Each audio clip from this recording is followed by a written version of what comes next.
Welcome to another movie plot and enjoy the memories. It begins in 1794 during the height of the French Revolution.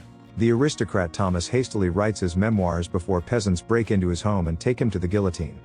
He recounts his experience from 3 decades ago when a mysterious beast terrorized the countryside of Gévaudan. One day the naturalist Grégoire de Fronsac travels to the remote province by order of King Louis XV in hopes of taxidermy the creature and bringing it back to the royal court.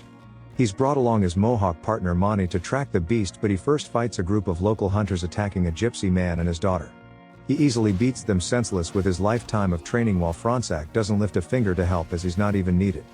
Bavard claims the hunters refuse to pay them for the old man's services as a doctor, while the remaining hunter claims they're witches.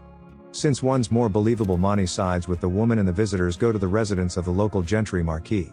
His grandson's the much younger Thomas, who says the beast is thought to be a wolf by some, but all descriptions from people who've seen it say that it's the size of a cow.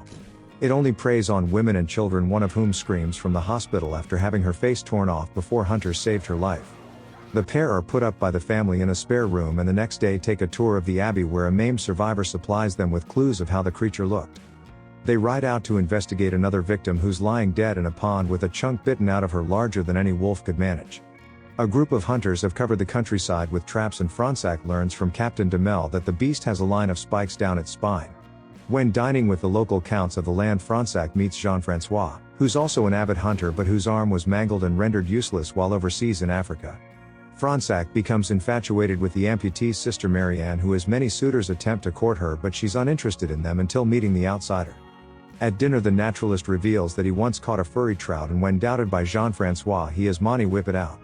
The king doesn't care about dead peasants but sent Fronsac because the beast's gone uncaptured for so long it's undermining the king's image as a capable ruler. The next day hundreds of skilled hunters from across Europe gather to claim a large bounty on the beast's head. Monty shares looks with La Bavard, who he learns is a courtesan of the hunters, and decides to have some fun fighting them.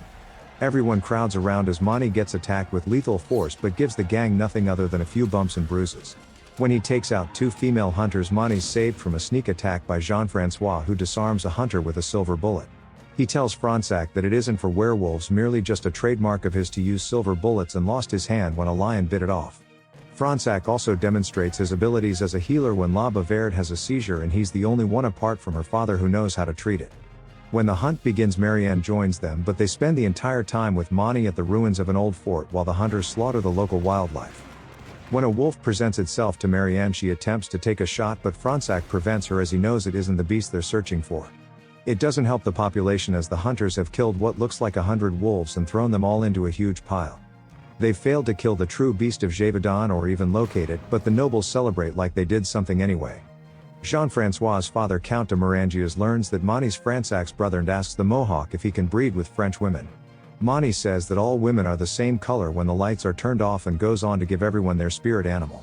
He tells Morangias that he's a stag and the narrator Thomas that he's a wise snake, but refuses to give the drunk Jean-François his animal, while Fronsac fails to make any headway with the sister tonight.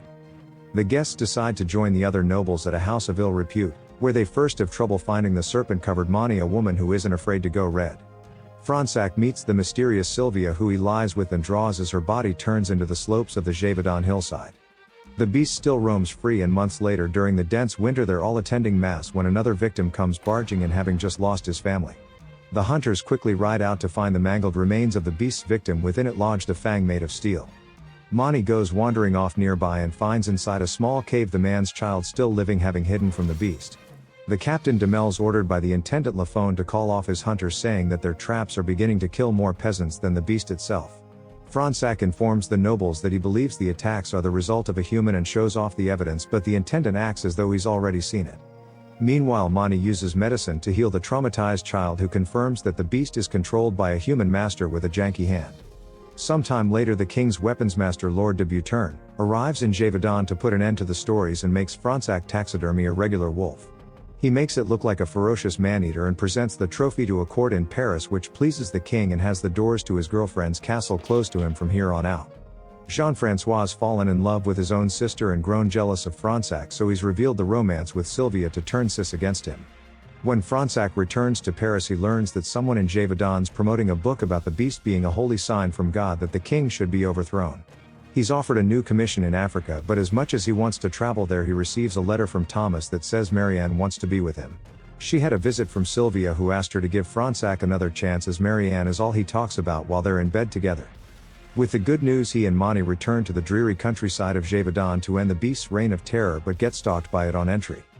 At a secret rendezvous with Marianne where the couple reunite and make up, the building's caretakers attacked and killed below them in the basement by the invading beast.